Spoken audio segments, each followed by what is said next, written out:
कैसे हैं आप सभी लोग। ऑनलाइन स्टडी के हमारे चैनल में आपका स्वागत है। तो आज के हमारे टॉपिक में 12th फिजिक्स का चैप्टर नंबर 10 कराने जा रहे हैं और अभी तक और ये हमारा पार्ट नंबर 8 है और इससे पहले हमने इस चैप्टर के 7 पार्ट के वीडियो कुछ डाल चुके हैं, यानी 7 पार्ट करा चुके हैं। उनको जाके एक बार देख लीजिए तो आपको ये चैप्टर ज़्यादा अच्छी तरीके से समझ में आ जाएगा और ये वाला जो मैं भी कराने जा रहा हूँ वो भी आपको ज़्यादा आसानी से समझ में आ जाएगा। तो वीडियो को स्टार्ट करने से पहले इसे लाइक, सब्सक्राइब और शेयर कर दीजिए, आपका टास्क है। तो हम बिना टाइम में अपना खराब किए वापस अपने टॉपिक पे आ जाते हैं। तो आज का टॉपिक हमारा आरसी सर्किट, यानी इसमें समझ में आ रहा है कि आर सर्किट आ रहा है और एक सी। आर यानी प्योर रेजिस्टेंस होता है और सी होता है कैपेसिटेंस होता है, संधारित्र और जो रेजिस्टेंस, ये दोनों है। तो हम पहले इसका डायग्राम बना लेते हैं। फर्स्ट ऑफ ऑल हमारे साथ हमेशा यही करते हैं कि पहले डायग्राम बनाते हैं।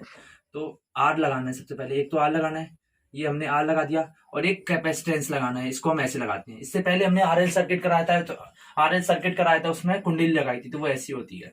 तो हमने लगा दिया और हम एसी करंट इसमें से एसी सोर्स से जुड़ा हुआ है, अल्टरनेटिंग सोर्स से जुड़ा हुआ है, तो उसको ऐसे डिनोट करते हैं। यानी फ्रीक्वेंसी चेंज हो रही है टाइम पे, पहले ऊपर जा रही है फिर नीचे कम ज्यादा हो रही है ना, तो एक तरह से ये नोटेशन होती है। इसको हम लिखते हैं V बराबर V M sine omega t. Max लिख सकते हैं, यहाँ एम लिख सकते हैं।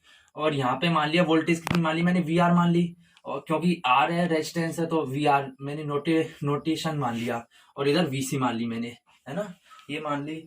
अब मैं एक इसका सदिश वो बनाऊंगा, सदिश निरूपण करूंगा वोल्टेज का। तो परिपथ का सदिश आरेख सबसे पहले हम बनाएंगे, परिपथ का पथ का सदिश आरेख, यानी इससे पहले आरएल सर्किट में हमने एक सदिश आरेख बनाया था, वैसा ही सेम टू सेम हम आरेख बनाएंगे। तो फर्स्ट ऑफ ऑल हम एक्सिस मान लेंगे, ये मान लिया हमने एक्सिस, ये डिनोट कर लिया। अब उसके अलावा हमें सदिश आरेख बनाना है परिपथ का, तो यहाँ पे हम इसको एक बार बना लेते हैं अच्छी तरीके से, एक्स बना लेते हैं। सबसे पहले हम बनाएंगे एक को बेसिस मानेंगे, तो हमने वी मान लिया, वोल्टेज हमने मान ली इस डायरेक्शन में बह रही है इस रेजिस्टेंस की, तो पहले हम इसके लिए बनाएंगे। तो वी आर के लिए इधर वोल्टेज बह रही है, तो हम पता है कि प्योर रेजिस्टेंस के लिए जो करंट होती है वो उसी डायरेक्शन में होती है, तो इधर ही आई करंट बहेगी, इधर ही क्या बहेगी, आई एम बहेगी। आई एम मान लिया मैंने, आई मीन है ना। अब मैंने इसके लिए आई वोल्टेज की वो बता दिया, और जो वोल्टेज का भी बता दिया और करंट का भी बता दिया कि भाई किस डायरेक्शन में होगी। अब मैं कैपेसिटेंस के लिए बनाऊंगा, तो कैपेसिटेंस के लिए करंट तो देखो दोनों में सेमी डायरेक्शन में बह रही है, तो कैपेसिटेंस के लिए भी इसी डायरेक्शन में बहेगी, है ना। तो अब वोल्टेज मुझे बताना है, सोचना है कि वोल्टेज कहाँ करूंगा। तो मैंने प्योर सी सर्किट में बताया था कि जो वोल्टेज होती है प्योर सी सर्किट के लिए, प्योर सी सर्किट के लिए, प्योर सी सर्किट के लिए वोल्टेज है ना, क्या वोल्टेज पीछे होती है π/2, कलांतर पीछे होती है। ये मैं पहले प्योर सी सर्किट में करा चुका हूं कि जो वोल्टेज होगी वो पीछे होगी और जो करंट होगी वो उससे आगे होगी, π/2 आगे होगी। तो करंट हमारी यहाँ है और पता है मुझे वोल्टेज π/2 पीछे है, नहीं π/2 पीछे यानी इस तरफ आएगी, π/2 नीचे यहाँ पे आएगी, क्योंकि ये एंगल π/2 हो गया ना। तो हमारी जो VC यानी इस पे जो वोल्टेज होगी वो कहाँ पे आ जाएगी, वो यहाँ पे आ जाएगी। इससे पता चल रहा है कि वोल्टेज π/2 कम है, VC इधर आ गई। तो हमारा ये सदिश निरूपण हो गया। अब इसको देखो, जो वोल्टेज है आर पे यहाँ पे आ रही है और कैपेसिटेंस पे यहाँ पे आ रही है ना। तो लेकिन दोनों परपेंडिकुलर है, तो इनके बीच में नेट वोल्टेज कितनी होगी। तो मैंने इससे पहले बता चुका हूं कि जो नेट वोल्टेज परपेंडिकुलर होते हैं तो नेट वोल्टेज इनके कहीं ना कहीं बीच में कहीं ना कहीं आएगी, यहीं कहीं आएगी। अब मैंने मान लिया यहाँ पे आ रही है और उसको मैंने वी नेट आरसी से डिनोट कर दिया, आरसी से, यानी यहाँ पे अपनी नेट आएगी। अब मुझे ज्ञात करना है कैसे करेंगे इसको ज्ञात, इसको हम कैसे करेंगे। तो हम एक बार इसको इधर लिख लेते हैं, इसको हल्का सा ऐसे कर देते हैं हम, हल्का हल्का डॉट डॉट लगा के, जिससे हमें आपको समझने में आसानी पड़े। डॉट डॉट कर दिया, है ना, कर दिया। अब मैं इसके लिए कर रहा हूं कि वी एन आर सी का स्क्वायर क्या होता है। मैंने बताया था कि ऐसे परपेंडिकुलर होते हैं तो नेट होता है वो होता है इसका स्क्वायर प्लस इसका स्क्वायर का रूट। इससे पहले मैं करवा चुका हूं, तो एक बार समझ लेना, उसको जाके भी देख लेना, बहुत सेम टू सेम उसकी जैसी प्रोसेस है, उसको समझ लिया तो ये अपने आप ही हो जाएगा। तो स्क्वायर बार वी एन आर सी क्या हो जाएगा, रूट ऑफ इसका स्क्वायर यानी वी आर का स्क्वायर, क्या वी आर का स्क्वायर प्लस वीसी का स्क्वायर हो जाएगा, प्लस VC का स्क्वायर हो जाएगा, है ना। ये मुझे पता, ये आपको पता है कि जब वेक्टर होते हैं और परपेंडिकुलर होते हैं तो नेट होता है इनका स्क्वायर का ऐड का रूट निकल जाता है। तो V नेट N यानी नेट RC सर्किट बराबर VR क्या होगा, I। V बराबर क्या होता है, I इंटू रेजिस्टेंस होता है। तो R के लिए IM इंटू R के लिए तो रेजिस्टेंस तो R ही होगा, इसका स्क्वायर, प्लस VC के लिए, V के लिए क्या होता है, IR होता है। तो VC के लिए भी करंट तो IM ही है, करंट तो मैंने बताया IM ही है। लेकिन इधर जो इसके लिए जो रेजिस्टेंस होगा, प्रतिरोध होगा, वो क्या होता है, XC होता है। क्या कहते हैं इसको, कहते हैं भारतीय प्रतिरोध, वो प्रतिघात कहते हैं, है ना। तो इसको मैंने पहले बता चुका हूं, इसके लिए XC से डिनोट करते हैं, इसके लिए जो रेजिस्टेंस होता है उसको XC से करते हैं। आप समझ सकते हैं आराम से, ये मैंने करवा चुका हूं। तो अब देखो, इसको स्क्वायर बनाएंगे तो ये हो जाएगा IM स्क्वायर R स्क्वायर, इधर भी IM स्क्वायर XC स्क्वायर आ जाएगा। तो दोनों में IM स्क्वायर कॉमन आ जाएगा, तो अंदर क्या बचेगा, R स्क्वायर प्लस XC का स्क्वायर ही बचेगा।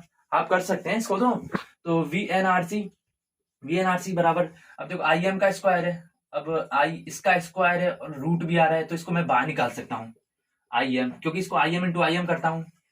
फॉर एग्जाम्पल मैं इसको ऐसे लिख लेता हूँ, चलो आपको अगर समझ में नहीं आए तो मैं इसको ऐसे लिख लेता हूँ, IM का square into root R square plus XC का स्क्वायर, क्योंकि इसको मल्टीप्लाई करेंगे तो ये रूट हट जाएगा, फिर पूरे पर लग जाएगा, तो सेम टू सेम ऐसी इक्वेशन बन जाएगी। तो अब ये देखो, IM का स्क्वायर भी और रूट भी है, तो ये कैंसिल आउट हो जाएंगे, तो ये IM बाहर आ जाएगा, तो IM बचेगा इधर, और इधर क्या बचेगा, root R square plus XC का स्क्वायर।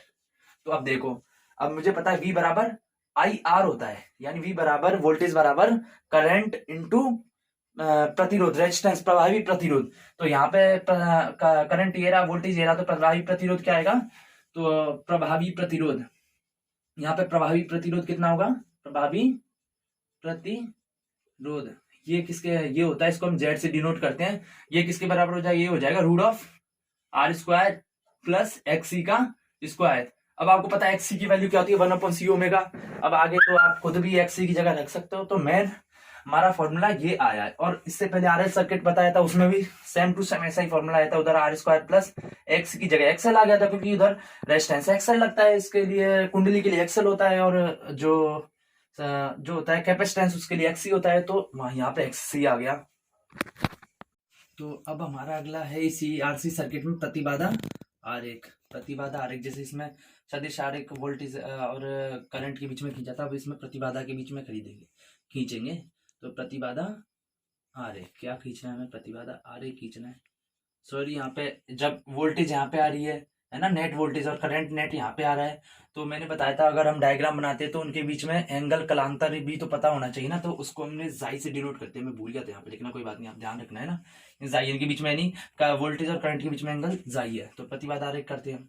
प्रतिबाधा आरेख एक तरह से ऐसे ही बनेगा, सेम टू सेम मैंने उस RL सर्किट में बनाया था। तो RL सर्किट में ये ऊपर हो गया था, तो उसमें भी ऊपर हो गया था। तो RL सर्किट में तो IM जो R वोल्टेज रेजिस्टेंस इस डायरेक्शन में, तो ऐसे ही इसमें जो रेजिस्टेंस होगा वो भी इसी डायरेक्शन में होगा, क्योंकि जो प्योर R के लिए रेजिस्टेंस वोल्टेज की डायरेक्शन में ही होगा। और ऐसे इसमें कैपेसिटेंस इधर आ रहा है, तो इधर भी कैपेसिटेंस पे कितना लगता है, XC लगता है। क्या कितना लगता है, XC लगता है। तो जब XC इधर आ रहा है और R इधर आ रहा है, तो इनके बीच में कहीं ना कहीं नेट वो आएगा, क्योंकि परपेंडिकुलर है, और सदिश वेक्टर का ऐड करते हैं, तो हम उनका अगर परपेंडिकुलर होते हैं तो इसका स्क्वायर प्लस इसका स्क्वायर का रूट लेते हैं, तो यहाँ पे नेट आ जाएगा। ये हो जाएगा Z net, R net, Z net से डिनोट करते हैं, वो क्या हो जाएगा, R स्क्वायर प्लस XC का स्क्वायर, और इनके बीच में एंगल क्या होगा, जो इनके बीच में फाई होगा, क्या होगा, फाई होगा। अब मुझे पता है, मुझे फाई ज्ञात करना है, क्योंकि भाई जो मुझे पता है कि फाई ज्ञात करना है, मुझे पता है V का फॉर्मूला क्या है, V में M sign omega T, VM sign omega T है, मुझे पता है। अब मुझे चाहिए कि भाई I के लिए फॉर्मूला फाइंड करना है, तो I के लिए IM आ जाएगा, लेकिन जो एंगल होगा वो कितना आएगा, वो मुझे पता है, वोल्टेज यहाँ पे आ रही है, करंट उससे ज्यादा, यानी जो नेट वोल्टेज होगी उससे करंट आगे, ऑब्वियसली पता चले कितना आगे, फाई आ गया, फाई आ गया। तो इसका फॉर्मूला क्या आ जाएगा, आई की जगह क्या IM आ जाएगा, IM यानी maximum value sine omega t plus phi. That means, इसका मतलब ये है कि जो वोल्टेज आ रहा है उससे फाई एंगल ऊपर है करंट, तो फाई है, तो मुझे फाई ज्ञात करना। फाई कैसे ज्ञात करते हैं, तो फोर इसको ले लो, तो एक तरह से ट्राइंगल बन गया, ना। तो इसको मैं ABC मान लेता हूँ, ABC। सो इसको इधर लिख लेता हूँ मैं ट्राइंगल ABC में, ट्राइंगल ABC में मैं मान लेता हूँ। तो टेन थीटा क्या होता है, टेन थीटा क्या होता है, लंब बट्टा आधार।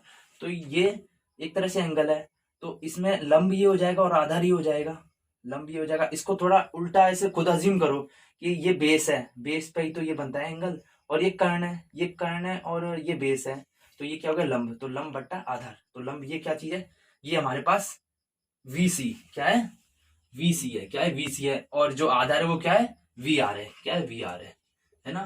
तो टेन फाइव बराबर VC की जगह मैं क्या लिख सकता हूँ, VC की जगह मैं लिख सकता हूँ I M into R. R क्या है यहाँ पे XC हो जाएगा, क्योंकि कैपेसिटेंस के लिए है ना। और आर के लिए क्या लिखेंगे, आई एम इंटू आर ही होगा, क्योंकि रेजिस्टेंस पे वोल्टेज क्या होगा, करंट इंटू प्योर रेजिस्टेंस, और जो कैपेसिटेंस पे वोल्टेज वो करंट इंटू जो कैपेसिटेंस है उस पर नेट रेजिस्टेंस। तो अब इसको आई एम से आई एम कैंसल आउट हो जाएगा, तो क्या बचेगा, XC अपॉन आर बचेगा। तो टेन फाइव की वैल्यू क्या आ जाएगी, टेन फाइव आ जाएगा XC अपॉन आर। तो हम एंगल भी निकाल सकते हैं भाई, उनके बीच में एंगल कितना होगा वो हमें हमें सबसे पहले XC निकालना पड़ेगा, वो किसका फॉर्मूला होता है 1/c ओमेगा, और आर होता है सिंपल आर होता है, हम इससे टेन फाइव की वैल्यू निकाल सकते हैं। सो अब हमारा श्रेणी RC में V एंड I के मध्य कला आरेख, यानी इनके बीच में आरेख बनाना है कि जो कलांतर हमने निकाला है फाई, कि इनके बीच में देखो फाई का कलांतर है, और आगे कौन है, करंट आ गया। तो यानी जो हम अभी जो बनाएंगे ग्राफ, उसमें हमें करंट ऊपर रखना पड़ेगा। अगर जो कलांतर कम होता है यानी करंट पीछे होती, तो उसको नीचे बनाते हैं हम। तो पहले एक बार बना लेते हैं यहाँ पे। सबसे पहले हम बताए एक को बेसिस मानेंगे तो दूसरा बनाएंगे, तो पहले मैं V को हमेशा V को बेसिस मानता हूँ, और आपको भी V को ही बेसिस मानना चाहिए, आसानी पड़ती है। तो मैं बना लूंगा V के लिए एज ऑलवेज मैंने ये बना लिया, यहाँ तक ही बनाया, सिर्फ T यहाँ पे आवर्तकाल, तो ये बना लिया। अब मुझे पता है कि जो है वो फाई एंगल से आगे है, फाई एंगल से आगे है। सो करंट की वैल्यू मैंने बताया था, उसकी वैल्यू कम होती है, तो ये तो V में हो गया। करंट की हमेशा कम होती है, क्योंकि जो वोल्टेज होती है वो करंट इंटू रेजिस्टेंस का मल्टीप्लीकेशन होती है, यानी करंट को किसी से गुणा करेंगे जब वोल्टेज आएगी, यानी करंट की वैल्यू कम होगी, तो ऑब्वियसली करंट हम थोड़ा नीचे से स्टार्ट करेंगे। पर देखो यहाँ 0 से स्टार्ट हो रहा है और करंट ऊपर से स्टार्ट हो रहा है, यानी कलांतर हमने ऊपर माना है, जब ज्यादा माने इसलिए ऊपर से स्टार्ट कर रहे हैं। तो ये है, और मैक्सिमम पे ये 0 हो जाएगा, और जब ये इसकी 0 होगी तब ये मैक्सिमम हो जाएगा, यहीं कहीं हो जाएगा लगभग। अब आप मेरी ड्राइंग पे मत जाना, पर कॉन्सेप्ट समझ लेना भाई, कॉन्सेप्ट कौन सा लग रहा है और कैसे अप्लाई हो रहा है। तो इसकी मैक्सिमम यहाँ पे होगी, लगभग यहाँ तक जाएगा। तो ये बन गया हमारा, ये हो गई IM। तो ये हमारे V एंड I के मध्य में कला आरेख। सो प्रतिबाधा प्रतिबाधा RC परिपथ में फेजर आरेख, ये हमारा RC सर्किट का लास्ट टॉपिक है। तो हम बनाते सबसे पहले, हमने ये चीज RL सर्किट के लिए भी कर रखी है, तो एक बार उसको जाके देख लेंगे, बहुत आसानी पड़ेगी, तो उसको जाके जरूर देखिए। तो सबसे पहले मैं बेसिस मान लूंगा RL सर्किट, जो प्योर R के लिए मैं VR का बना लूंगा। पहले VR का बनाऊंगा, वो बनेगा लगभग यहाँ पे मैंने मान लिया VR, कहाँ आ रहा है, यहाँ पे VR आ रहा है। तो मुझे पता है कि जब R इधर आ रहा है तो C किधर आएगा, उससे 90 डिग्री नीचे होगा। मैंने इससे पहले करा रखा हूँ, और यहाँ पे भी देख सकते हो रेजिस्टेंस इधर आ रहा है, और जो कैपेसिटेंस के लिए जो रेजिस्टेंस है वो इधर आ रहा है, यानी दोनों परपेंडिकुलर है। तो यहाँ पे भी VR इधर है, तो VC उससे 90 डिग्री पीछे होगा, तो ये 90 डिग्री पीछे होगा, ये क्या हो जाएगा, VC हो जाएगा। क्या हो जाएगा, VC हो जाएगा। और इनके बीच में अगर ये परपेंडिकुलर, इनके बीच में भी कहीं नेट रेजिस्टेंस होगा, वो मैंने मान लिया यहाँ पे। कहाँ मान लिया मैंने, वो मैंने मान लिया यहाँ पे, ये मान लिया VNRC, यानी नेट RC हो जाएगा, नेट RC हो जाएगा। और ये पूरा एंगल कितना, ये मैंने π/2, क्योंकि मैंने बताया था कि ये दोनों परपेंडिकुलर होते हैं। और ये कितना हो जाएगा, ये हो जाएगा फाई हो जाएगा, ये कितना हो जाएगा, फाई हो जाएगा। और ये क्या हो जाएगा, ω t plus phi, ω t plus phi हो जाएगा। सो ये है हमारा प्रतिबाधा RC परिपथ में फेजर आरेख। इधर हमारी आएगी प्रतिरोधक एक्सिस, क्योंकि बताया इधर प्रतिरोध आता है, और ये वाली एक्सिस क्या है, ये प्रतिघात, क्योंकि जो ये कैपेसिटेंस पे रेजिस्टेंस है उसको हम प्रतिघात कहते हैं। जैसे प्रेरक कुंडली होती है तो प्रेरक की प्रतिघात होता है, अगर संधारित्र तो धारित्र प्रतिघात होता है। तो ये क्या हो जाएगा, हमारा प्रतिरोध एक्सिस हो जाएगी, प्रतिरोध, क्योंकि इधर प्रतिरोध आता है हमारे इस तरफ, और ये इस तरफ क्या आता है हमारे प्रतिघात, प्रतिरोध अक्ष हो जाएगा। और ये क्या हो जाएगा हमारा, ये हो जाएगा हमारा प्रतिघात अक्ष, क्या हो जाएगा, प्रतीघात आप, ये तो आसान है, आप समझ सकते हो, इसके देख के भी कर समझते हो। ये प्रतीघात आ रहा है, इधर प्रतिघात अक्ष आ जाएगा। सो अब हमारा अगला टॉपिक स्टार्ट करने जा रहे हैं, वो है इस चैप्टर का सबसे important topic, that is RLC circuit. यानी उसमें आरएलसी तीनों सर्किट होंगे।